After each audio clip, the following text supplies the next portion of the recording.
retenez votre souffle et regardez.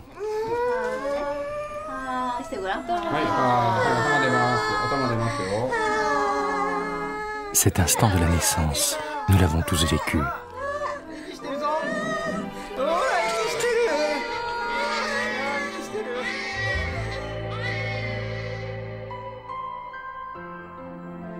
À l'origine de l'existence de chacun de nous, il y a un ovule fertilisé qui s'est développé dans un ventre maternel, un sein nourricier et beaucoup de soins et d'attention. Les mammifères dont nous faisons partie sont les seuls animaux à avoir adopté cette façon de donner la vie au terme de 4 milliards d'années d'évolution. Ce qui est surprenant, c'est que ce mode de reproduction est apparu à la suite d'une série de cataclysmes qui ont affecté la Terre.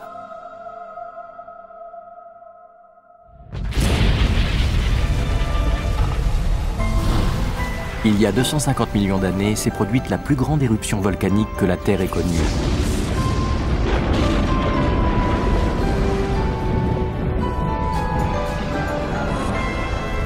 Cette extraordinaire activité volcanique a provoqué de grands bouleversements dans l'environnement.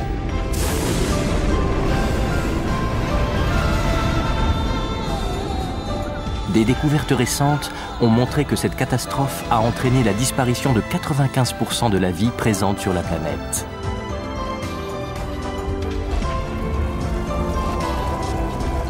Ce fut une période terrible.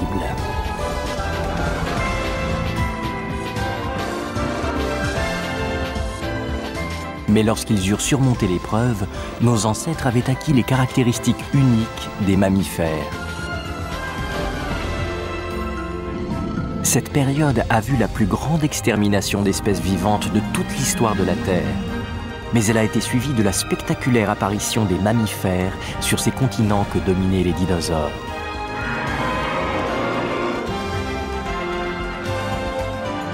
Pour quelles raisons nos ancêtres ont-ils alors commencé à protéger leurs petits dans les ventres maternels? Voici l'étonnante histoire de la naissance des mammifères.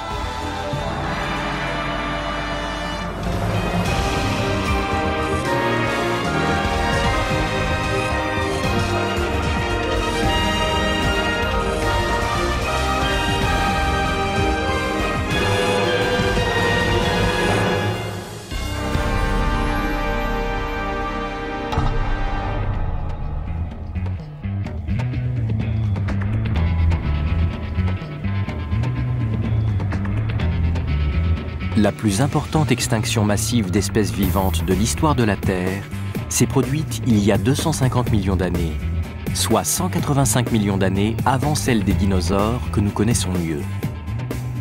Mais on pense aujourd'hui que sans cette catastrophe, les mammifères ne seraient jamais apparus sur la planète.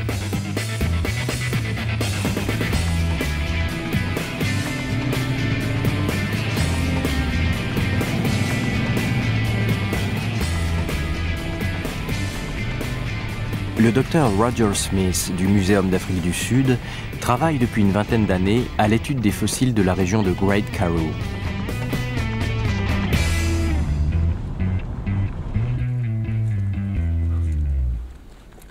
La strate, qui correspond à la période qui a précédé la grande extinction, affleure ici à la surface. Cette terre aride a remarquablement conservé les empreintes des animaux qui arpentaient les continents à cette époque. Voici d'incroyables empreintes de dinocéphales. Elles nous révèlent beaucoup de choses sur son mode de déplacement. Je vais essayer de marcher dans ces traces pour voir si je peux reproduire la démarche du dinocéphale.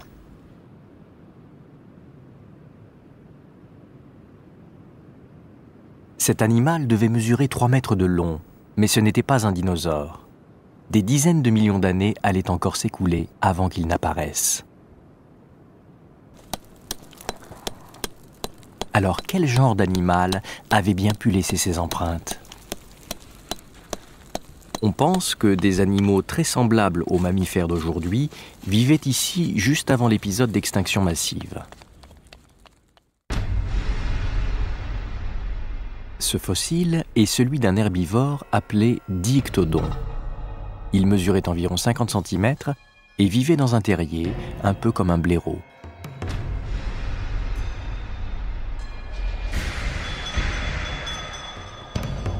Voici maintenant Gorgonops, un carnivore de 3 mètres de long, doté de crocs acérés. Ce devait être un des maîtres du règne animal, comme les lions aujourd'hui.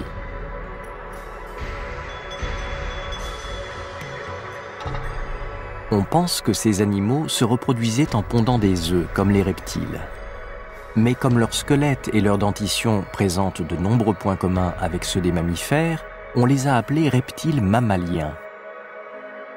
Certains parmi eux allaient un jour évoluer pour donner naissance aux mammifères.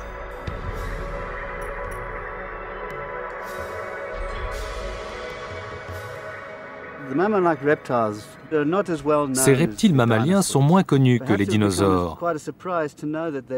Il est assez étonnant de découvrir qu'il existait alors une telle variété d'animaux de très grande taille, parfaitement adaptés, et qu'ils étaient en fait les lointains ancêtres des humains. Et cela au moins 50 millions d'années avant les dinosaures, de telle sorte que les dinosaures ne sont pas les premiers reptiles à avoir dominé la planète.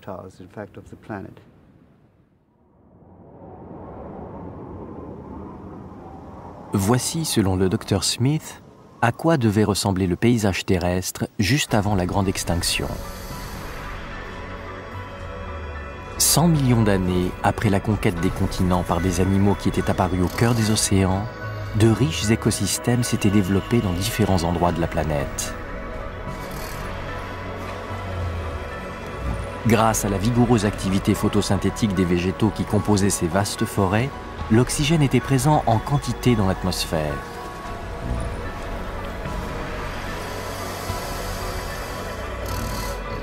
Cette abondance avait favorisé la domination des reptiles mammaliens sur les continents.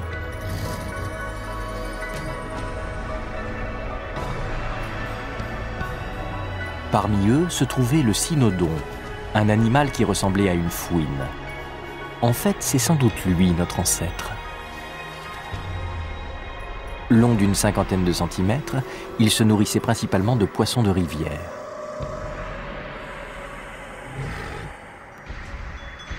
Parmi les animaux contemporains de ces reptiles mammaliens se trouvaient aussi d'autres reptiles appelés diapsides. Plus tard, ils donneraient naissance aux dinosaures. À cette époque, ils n'étaient qu'une espèce assez obscure, ce qui rend d'autant plus surprenante la future domination de la Terre par leurs descendants directs.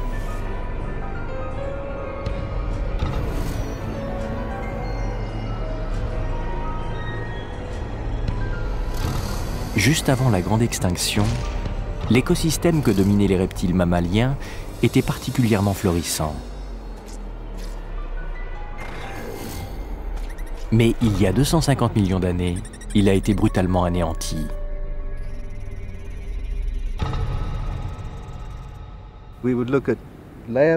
On a examiné en détail les couches à partir de cette limite. Et de toute la faune du Permien, seuls 5% a survécu, ce qui signifie que 95% de la faune et de la flore terrestre de l'époque a disparu. Et les études effectuées sur les océans donnent des résultats similaires. C'est absolument catastrophique. En fait, c'est l'extinction massive la plus terrible dont on ait la trace. Qu'est-ce qui a pu causer la disparition soudaine de 95% des êtres vivants, plantes et animaux confondus? Et quelles conséquences un tel événement a-t-il eu sur l'évolution?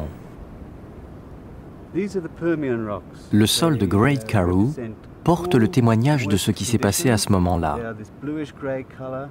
Le Dr Smith a constaté un changement dans la couleur des strates de terrain.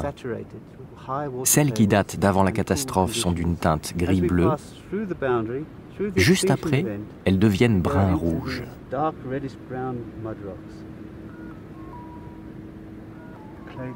L'analyse de ces strates a montré que ce changement de couleur était la preuve d'une incroyable hausse des températures. Le Dr Smith a appelé cet endroit la dernière flaque. Il pense que ces fossiles témoignent d'un ultime rassemblement de reptiles mammaliens assoiffés autour d'une des dernières mares. Ils seraient morts entassés ici quand ont disparu les dernières gouttes.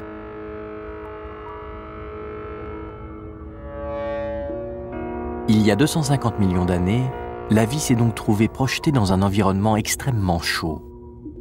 Mais qu'est-ce qui avait provoqué ce violent réchauffement?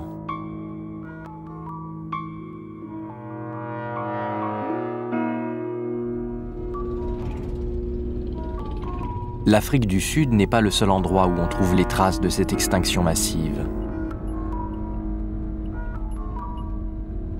Nous voici dans la province de Zhejiang, au sud de la Chine. On trouve ici une strate vieille de 250 millions d'années qui s'est formée au fond d'une mer de plusieurs dizaines de mètres de profondeur.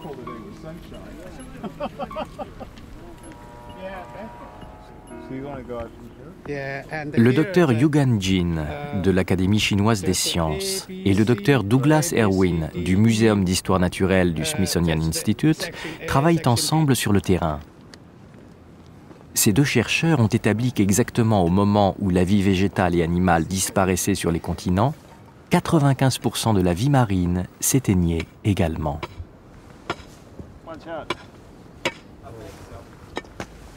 Ici aussi, on constate un changement de couleur dans les strates successives.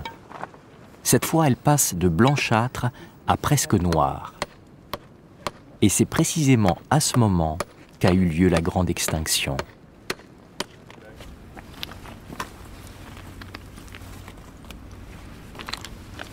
Quelques fossiles ont été découverts ici, dans la strate qui s'est formée immédiatement après ce terrible épisode. Leur présence suggère qu'un autre bouleversement catastrophique de l'environnement se serait produit au même moment que le violent réchauffement évoqué en Afrique du Sud.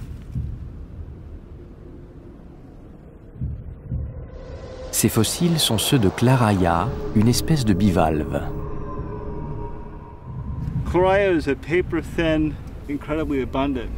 Claraya est aussi fine qu'une feuille de papier et incroyablement abondante. On trouve des tapis entiers composés de dizaines de milliers de ces bivalves dans les couches du Triassique. On trouve souvent ce type de bivalve dans des milieux pauvres en oxygène, d'où on a déduit que l'abondance des individus de cette espèce pouvait indiquer un appauvrissement en oxygène au cours de la première partie du Triassique. Un mystérieux épisode de violent réchauffement serait donc survenu il y a 250 millions d'années, immédiatement suivi d'une diminution anormale de l'oxygène dans l'environnement.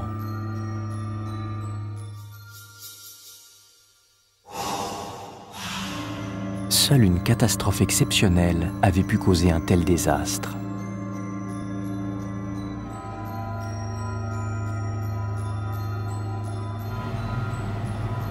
En Sibérie occidentale se trouve l'un des plus grands gisements de pétrole du monde. On a fait ici une étonnante découverte. Elle nous fournit un indice quant à la nature de la catastrophe qui a entraîné l'épisode d'extinction massive.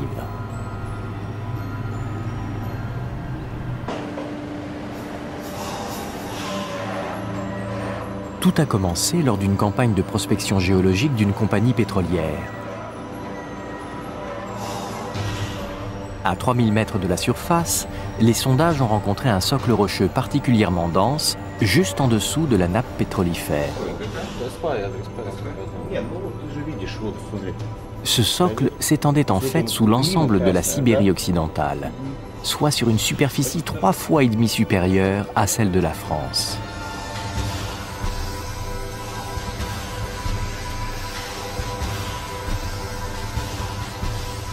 Des échantillons de cette couche ont été prélevés et leur analyse a révélé qu'il s'agissait en fait de lave solidifiée il y a 250 millions d'années, au moment de l'épisode d'extinction massive.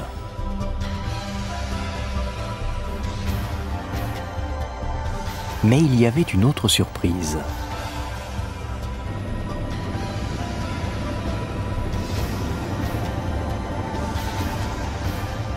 Cette étendue de lave se poursuivait en fait sur 2000 km, dépassant les limites de la Sibérie occidentale pour se prolonger sur le plateau de la Sibérie centrale.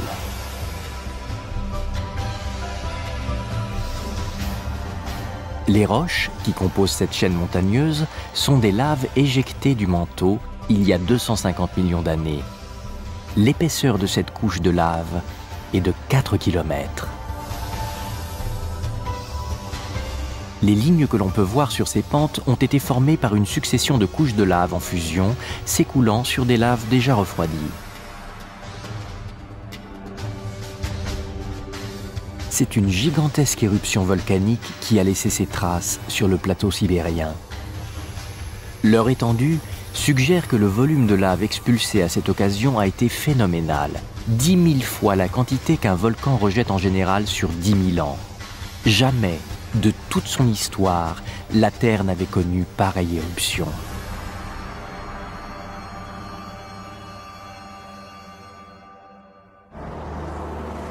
Cette extraordinaire activité volcanique avait-elle un quelconque rapport avec le phénomène d'extinction massive? C'est ce qu'a tenté d'établir une équipe composée de chercheurs russes et britanniques réunis sous la direction du docteur Andrew Saunders de l'Université de Leicester au Royaume-Uni. En se basant sur le volume des laves rejetées, il a cherché à reconstituer cette éruption. Le résultat est au-delà de tout ce qu'on pouvait imaginer. Nous sommes 250 millions d'années en arrière. La Sibérie vit une belle et calme journée, lorsque soudain,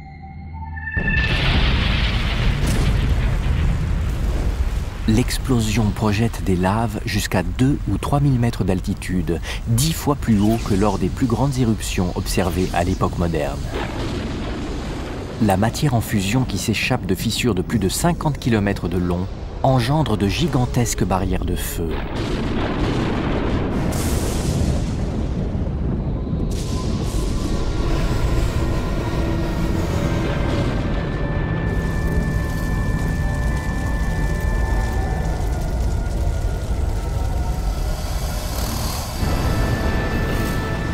Les coulées de lave déferlent sur la forêt sibérienne, engloutissant tout sur leur passage.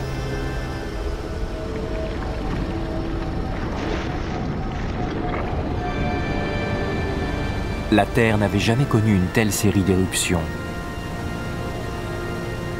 Le docteur Saunders et son équipe ont recherché les causes de ce cataclysme.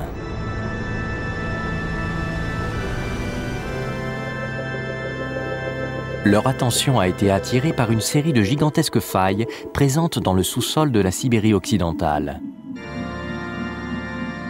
Ces fissures de 100 km de large s'étendent sur plus de 1500 km.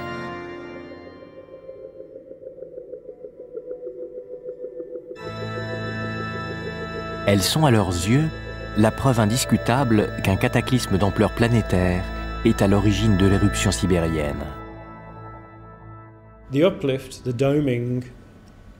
Le bombement qui a engendré ces fissures devait, selon nos estimations, mesurer entre 1000 et 1500 km de diamètre, ce qui représente une partie non négligeable de l'ensemble de l'Europe de l'Ouest. À la fin du Crétacé, on trouve les preuves d'un impact venu de l'espace, d'une météorite qui, il y a 65 millions d'années, a exterminé une part importante de la vie sur Terre. Mais à la fin de l'ère permienne, il semble bien que nous soyons face à un impact venu des profondeurs de la planète. Et c'est ce phénomène qui aurait provoqué la grande extinction que l'on constate à cette époque. Qu'est-ce qui était venu ainsi déformer la surface en jaillissant des profondeurs de la Terre?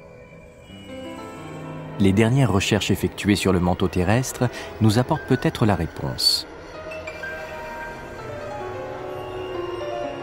Les scientifiques ont découvert récemment qu'à certains endroits spécifiques de la planète, les phénomènes de subduction et de remontée de matière qui animent le manteau terrestre pouvaient atteindre des proportions hors du commun.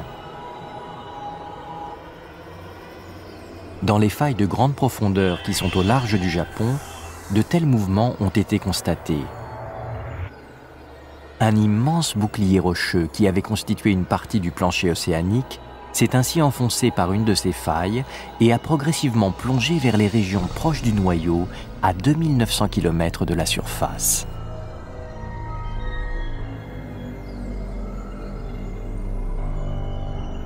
Dans d'autres régions du monde, ce sont des remontées de gigantesques masses incandescentes qui ont été repérées.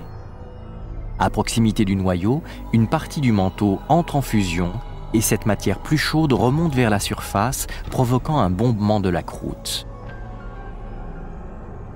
Les chercheurs pensent que c'est un phénomène de ce type, mais de proportions extraordinaires, qui est venu de l'intérieur frapper la surface de la Terre il y a 250 millions d'années.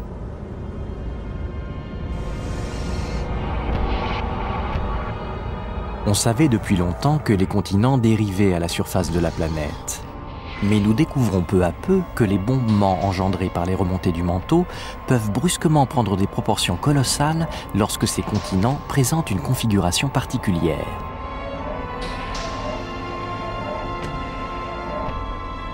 Il y a 300 millions d'années, les masses continentales éparses ont convergé pour former un supercontinent, la Pangée. Une faille très profonde entourait alors ce continent.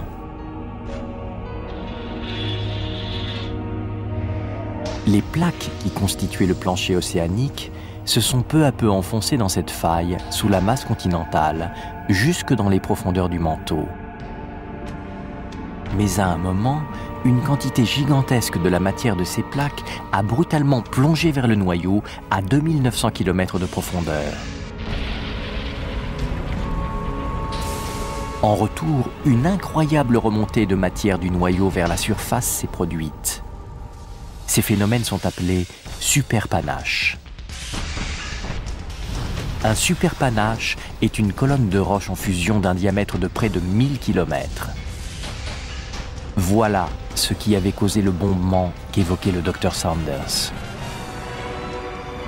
C'est une incroyable quantité d'énergie venue du centre de la Terre qui a alimenté la série de gigantesques éruptions volcaniques survenues il y a 250 millions d'années.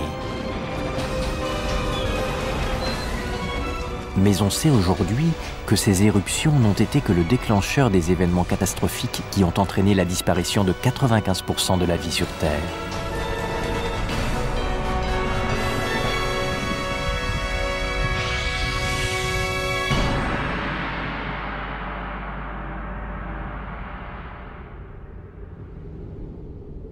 Alors, que s'est-il passé après? C'est dans la région de Tokai, au Japon, que se trouve la réponse à cette question. En janvier 2004, une mission japonaise a commencé des recherches en plein océan Pacifique, à 100 km des côtes du Japon. Cette mission d'exploration offshore effectuait des forages pour repérer la présence d'hydrate de méthane. Des chercheurs du monde entier s'intéressent aujourd'hui à cette ressource qui pourrait constituer une nouvelle source d'énergie pour l'avenir.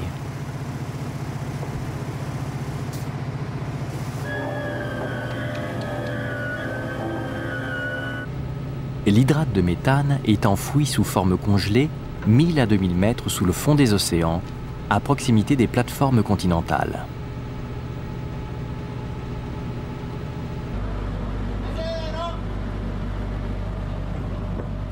Ce carottage contenant de l'hydrate de méthane vient d'être remonté du fond océanique. Le gaz qui s'échappe ainsi est du méthane.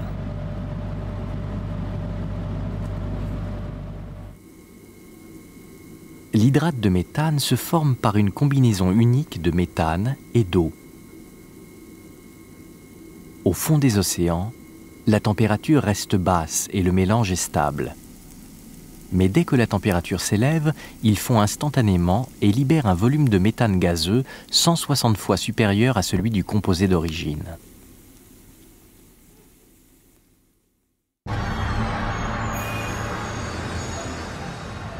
En Chine, on a trouvé la preuve que lorsque la gigantesque éruption sibérienne s'est produite il y a 250 millions d'années, l'hydrate de méthane a commencé à fondre, libérant du plancher océanique une énorme quantité de méthane.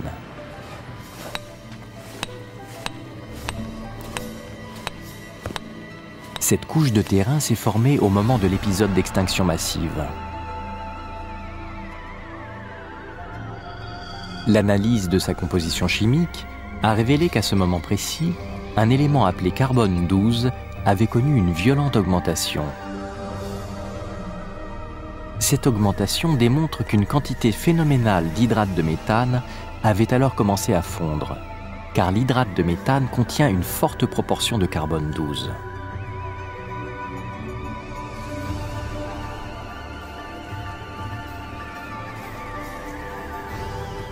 Le docteur Paul Wignall de l'Université de Leeds en Grande-Bretagne pense que l'hydrate de méthane est le grand responsable des dégâts infligés à la vie sur Terre lors de cette catastrophe.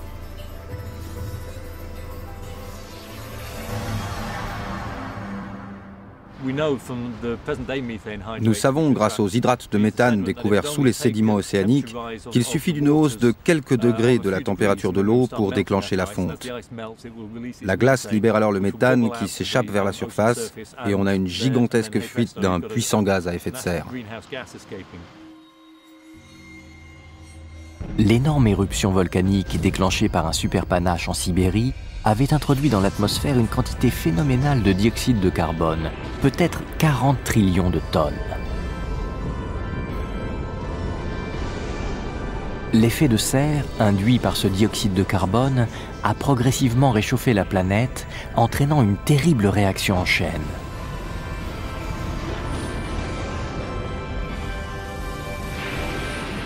Au fond des océans, l'hydrate de méthane gelé a commencé à fondre. D'énormes volumes de méthane ont été brusquement libérés.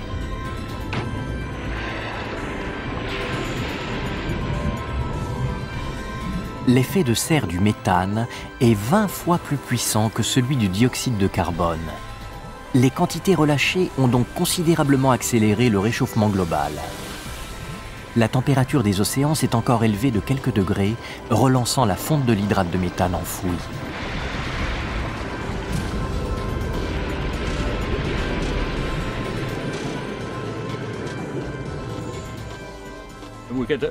Un cycle s'est alors enclenché. La libération du méthane alimentait la hausse des températures. Elle provoquait la libération de plus de méthane qui accélérait le réchauffement global, jusqu'à arriver à une situation catastrophique. Une sorte d'hyper-effet de serre. Certainement le climat le plus brûlant que la Terre ait connu depuis au moins 600 millions d'années.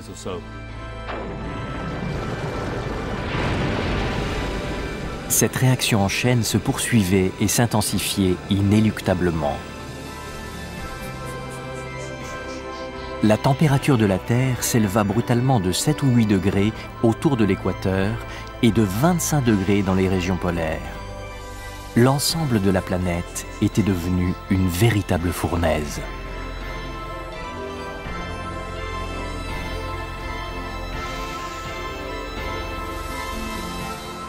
Cette chaleur extrême frappa l'environnement de plein fouet.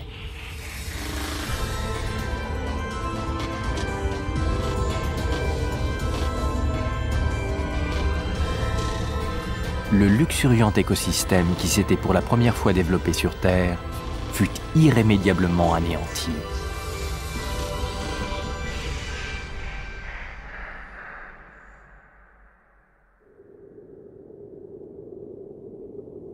Alors survint le coup de grâce qui acheva de détruire 95% de la vie animale et végétale. Une chute brutale de la concentration d'oxygène dans l'atmosphère. Les glaces de l'Antarctique en ont conservé la preuve indiscutable. Nous sommes ici au cœur de la chaîne transantarctique où des recherches sont menées conjointement par des équipes américaines et sud-africaines. Le docteur Greg Retalak de l'Université de l'Oregon dirige cette mission. Il a découvert un minéral extrêmement rare dans la strate qui s'est formée juste après l'épisode d'extinction massive.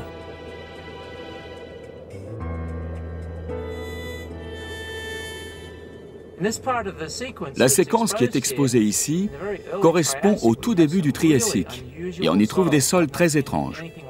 Je n'ai jamais rien vu de comparable ailleurs que dans cette période mortelle du début du Triassique. Dans cette couche ici, ces traces mènent à un étrange nodule. C'est un minéral très bizarre appelé berthierine. Il témoigne d'une très faible concentration d'oxygène atmosphérique lors du début du Triassique. La berthierine ne peut se former en présence de grandes quantités d'oxygène. Cette découverte est la preuve que juste après la grande extinction, le monde avait complètement changé.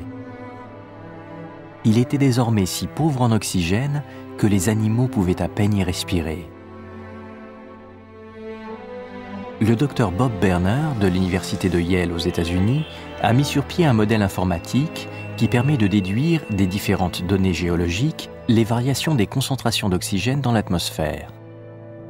Juste avant la grande extinction, les niveaux d'oxygène avaient atteint 30% grâce au développement extensif de la végétation. Ils s'effondrent ensuite brutalement à 10%.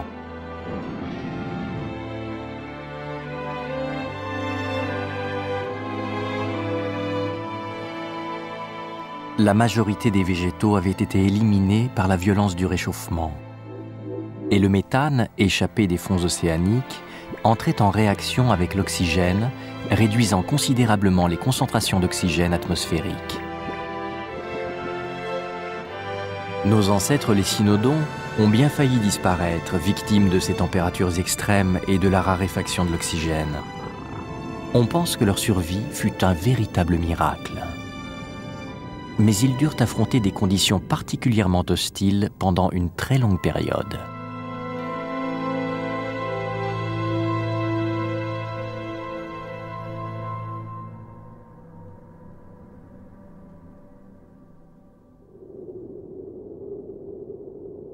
Après l'épisode d'extinction massive, la vie semble avoir mis très longtemps avant de se redévelopper sur la Terre.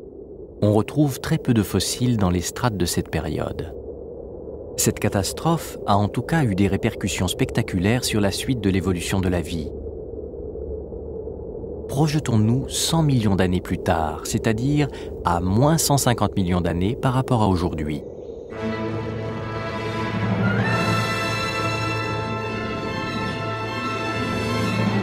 Le monde avait alors beaucoup changé. Une des différences les plus spectaculaires était l'omniprésence de reptiles géants, les dinosaures.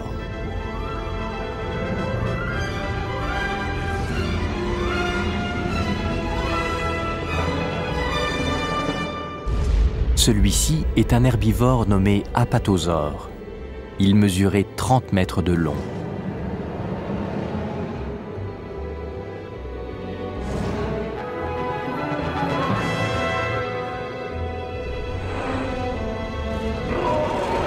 Et voici le roi des animaux de cette époque, un terrible carnivore appelé allosaure.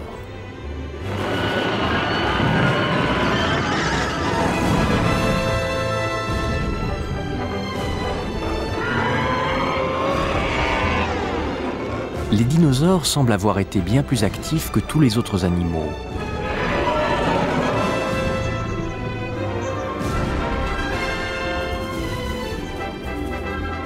À l'inverse, nos ancêtres étaient à cette époque devenus de petites créatures semblables à des souris qui vivaient en se cachant des dinosaures. Ils semblaient n'avoir conservé aucune trace de leur gloire passée.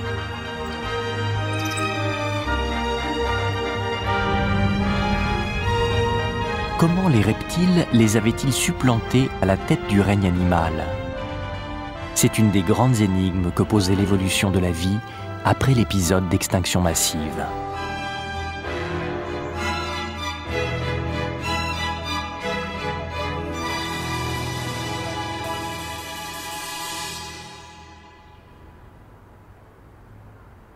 Le docteur Mark Norrell, du Muséum américain d'histoire naturelle, est un spécialiste des dinosaures mondialement reconnu.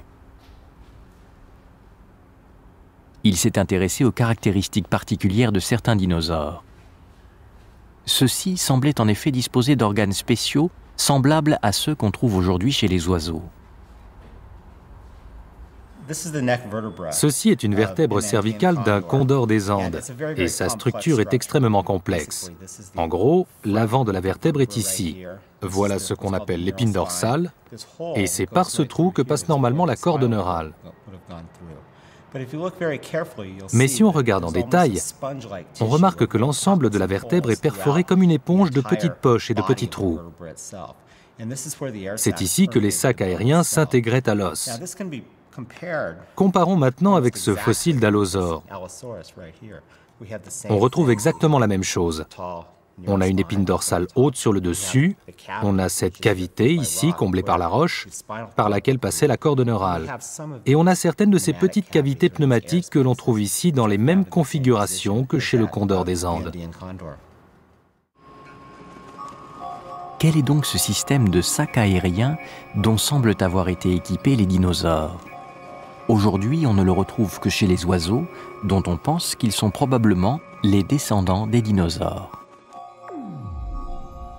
Ces poches d'air sont en fait un système respiratoire unique que les dinosaures ont développé au cours de l'évolution.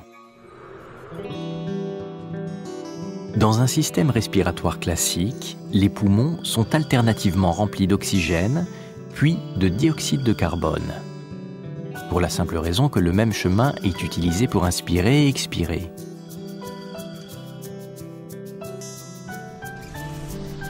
Chez les oiseaux, l'inspiration et l'expiration suivent deux chemins différents grâce à des poches accrochées autour des poumons, qu'on appelle les sacs aériens. Leurs poumons sont donc en permanence remplis d'oxygène frais, qui est ensuite distribué aux différentes parties du corps. On considère que l'efficacité énergétique de ce système est 3 fois supérieure à celle du système respiratoire des mammifères. Les oiseaux migrateurs survolent l'Himalaya à plus de 8000 mètres d'altitude. Sans ce système respiratoire, la raréfaction de l'oxygène à cette altitude leur interdirait l'effort intense nécessaire au vol sur de longues distances. Mais alors, pourquoi les dinosaures, qui eux ne volaient pas, ont-ils développé un tel système respiratoire après l'épisode d'extinction massive ? À l'automne 2003, un congrès de la Société géologique d'Amérique s'est tenu à Seattle, sur la côte ouest des États-Unis. Une théorie révolutionnaire qui établissait un lien entre ce système respiratoire et la prospérité des dinosaures fut proposée à cette occasion par le Dr Peter Ward de l'Université de Washington.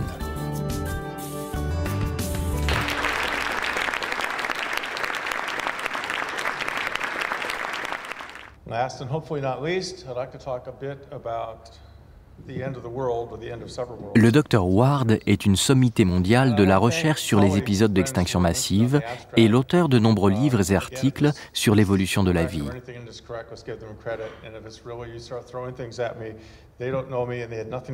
Son intervention attirait l'attention de ses collègues sur des données récentes qui montrent que la raréfaction de l'oxygène observée juste après la grande extinction s'est en fait prolongée pendant près de 100 millions d'années. On s'est longtemps préoccupé de l'évolution des niveaux de CO2 dans le temps. Mais ici, ce sont les niveaux d'oxygène qui nous intéressent. Ces chiffres proviennent des dernières simulations réalisées par Bob et son équipe. Ils se sont concentrés sur l'intervalle de temps situé entre moins 250 millions d'années et le milieu du Jurassique. Cela représente environ 100 millions d'années durant lesquelles les taux d'oxygène étaient inférieurs à ceux d'aujourd'hui. L'étude suggère même qu'ils étaient très inférieurs. Considérons maintenant le système respiratoire avec sac aérien. Les oiseaux en sont dotés, et les gens qui étudient les dinosaures commencent à penser qu'au moins certains d'entre eux disposaient d'un système similaire. La possession d'un tel système, même avec des niveaux d'oxygène stables, représentait un énorme avantage. C'était un atout pour la survie, et je ne serais guère surpris qu'il ait été amélioré par ces espèces qui disposaient d'un squelette adapté. Donc même s'il n'était pas aussi développé que celui des oiseaux d'aujourd'hui, ce système de sac aérien a dû être une aide précieuse dans un monde pauvre en oxygène.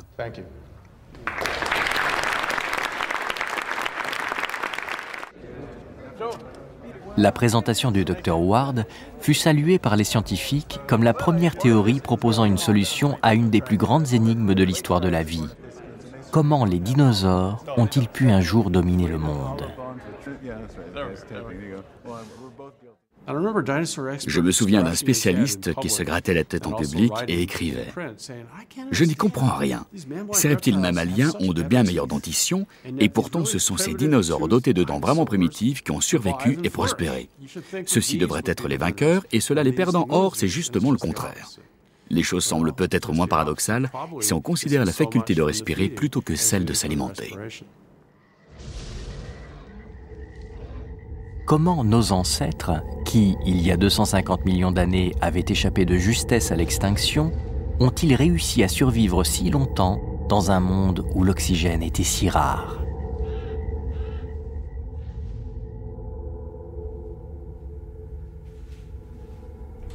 Le docteur Roger Smith étudie en Afrique du Sud les phénomènes d'extinction massive. Il y a un an, il a co-signé avec le docteur Ward un article sur l'évolution de la vie dans un milieu pauvre en oxygène. Il pense que nos ancêtres ont eux aussi emprunté une nouvelle direction dans l'évolution en améliorant leur système respiratoire. Le docteur Smith s'est intéressé plus particulièrement au Trinaxodon, une des espèces de cynodons qui ont survécu à l'épisode d'extinction massive. Probablement le premier de nos ancêtres apparu juste après cet événement. Il a remarqué chez ces animaux les signes d'une adaptation à un univers pauvre en oxygène. La cage thoracique, qui à l'origine couvrait l'intégralité du tronc, s'arrêtait désormais à la poitrine.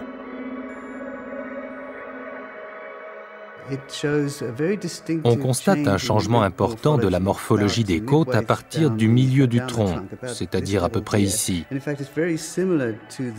En fait, elle devient très semblable à la morphologie des côtes humaines. Et on pense que ce changement a été causé ou a permis l'apparition du diaphragme. Et la présence du diaphragme augmente bien sûr l'efficacité de l'inspiration et de l'expiration de l'air dans les poumons. Lorsque le diaphragme s'abaisse, une plus grande quantité d'oxygène est absorbée. Lorsqu'il remonte, l'air contenu dans les poumons est expulsé d'un seul coup. Nos ancêtres avaient suivi une voie différente de celle des dinosaures pour s'adapter à la raréfaction de l'oxygène. Mais ils ont eu bien moins de succès que les dinosaures. Selon les scientifiques, c'est parce que le système des sacs aériens était plus efficace que le changement de morphologie de la cage thoracique.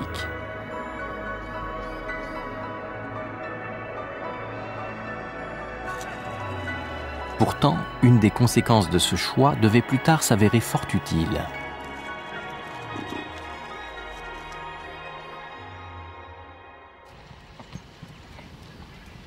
Observons le comportement des mammifères d'aujourd'hui. La plupart des mères, lorsqu'elles nourrissent leurs petits, tournent le torse en gardant l'abdomen sur le côté pour leur faciliter la tâche. Cette position est pratiquement inaccessible aux reptiles dont la cage thoracique descend jusqu'en bas du tronc. Pour s'adapter à la diminution de l'oxygène dans l'environnement, la cage thoracique de nos ancêtres est devenue plus courte. C'est aussi sans doute ce qui leur a donné la possibilité de s'occuper de leurs petits en s'allongeant près d'eux et de les nourrir au sein.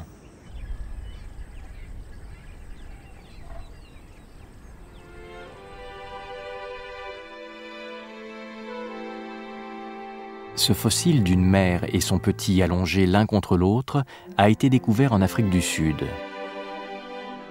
Juste après l'épisode d'extinction massive, nos ancêtres ont adopté des comportements typiques des mammifères. Ils se sont mis à nourrir leurs petits au sein et à leur consacrer beaucoup de temps et d'attention.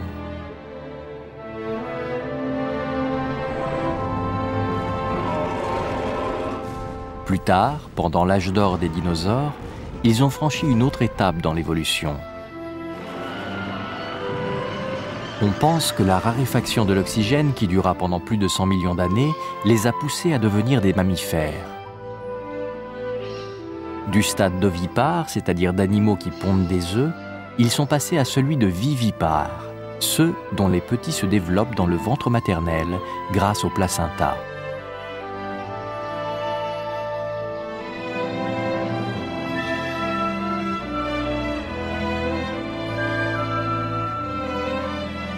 Le plus vieux fossile de mammifères placentaires a été découvert en Chine.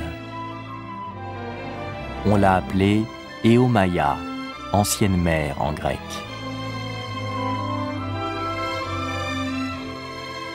Il a été retrouvé dans une strate vieille de 125 millions d'années, en pleine heure de gloire des dinosaures. Il s'agit sans doute de l'ancêtre commun de tous les mammifères placentaires d'aujourd'hui.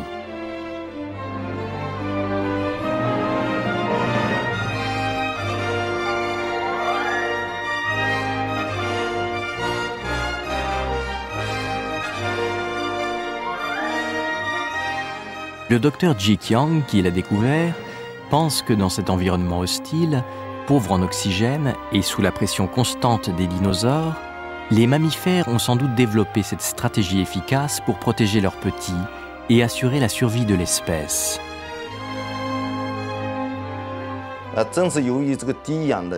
Dans des conditions si pauvres en oxygène, l'environnement extérieur n'est pas favorable à la survie.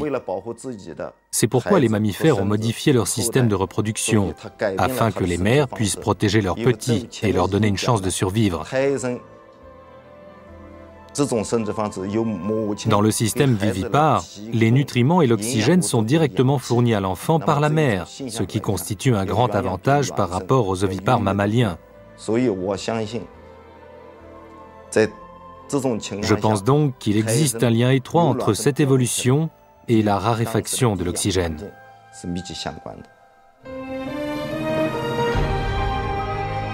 Chez les mammifères placentaires, un nouvel organe relie la mère à l'enfant, le placenta. À l'intérieur du placenta, par l'entremise du cordon ombilical, les globules rouges de la mère se déversent dans les vaisseaux capillaires du fœtus.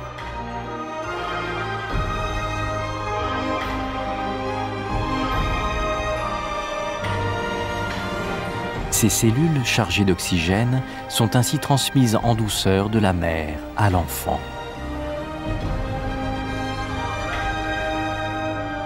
Cet apport constant d'oxygène frais va favoriser sa croissance.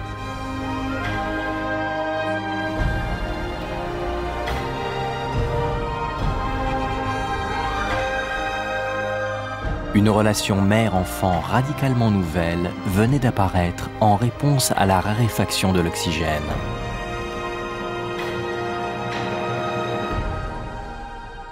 Elle établissait définitivement leur comportement protecteur à l'égard des petits comme une caractéristique permanente des mammifères.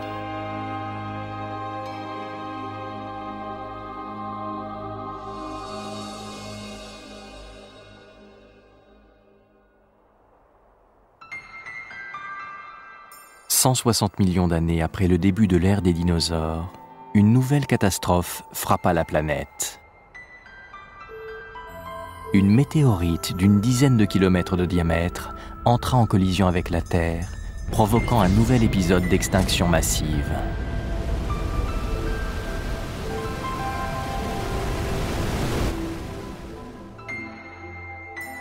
Ce fut la fin du règne des dinosaures. Et puis les niveaux d'oxygène se reconstituèrent dans l'atmosphère. Une ère nouvelle commençait sur la Terre.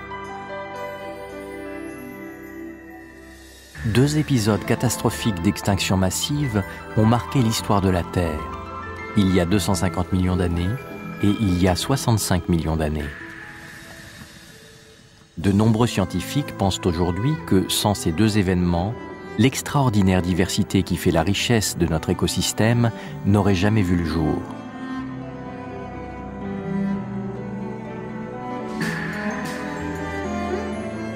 Nos ancêtres ont su traverser ces périodes dramatiques pour finalement devenir les maîtres de la planète.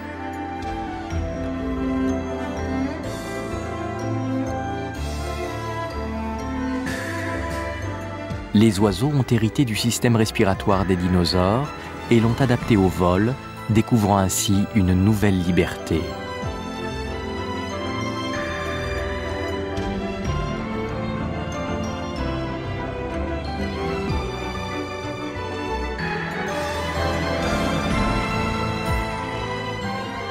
Les humains ont aussi hérité de leurs ancêtres mammifères une manière plus efficace d'utiliser l'oxygène.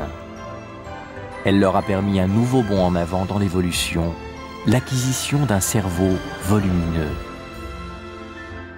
Le cerveau humain ne représente que 2% du poids d'un individu, mais il consomme 20% de l'oxygène absorbé par les poumons. Si nos ancêtres n'avaient pas amélioré leur mode d'utilisation de l'oxygène, l'intelligence des êtres humains n'aurait jamais vu le jour. Grâce à l'acquisition de ce cerveau volumineux, les hommes ont développé des techniques et des civilisations à une vitesse phénoménale. Elles ont aujourd'hui une influence déterminante sur l'avenir de la planète.